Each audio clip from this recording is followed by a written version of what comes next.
আসসালামু আলাইকুম ওয়া রাহমাতুল্লাহি। তো এই শীতে আমাদের সকলেরই কম বেশি একটু ঠান্ডা মন্ডা লাগে। তো ঠান্ডা যদি লাগে তো আমরা সবাই নিজের শরীরকে ভালো রাখতে পারি। যেমন আমার শরীর খুব ঠান্ডা, অসুস্থ আমি, আমার নাক দিয়া খুব পানি পড়তেছে, যার কারণে আজকে একটা রেমেডি বানাবো, একটা পাচন।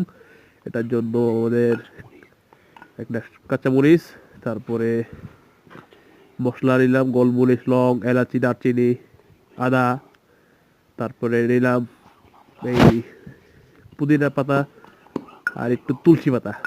তো এগুলি এখন বাটতাছি, এগুলি বাটবো।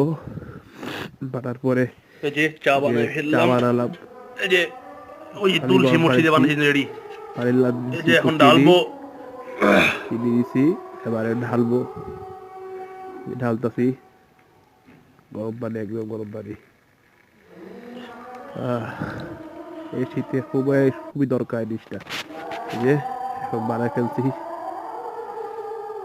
বানানোর পরে আর কি এই যে এখন পান করতেছি, পান করলাম, খুব ভালো লাগলো। আপনারাও মোটামুটি ঠিক আছে। চাইলে বানাবেন।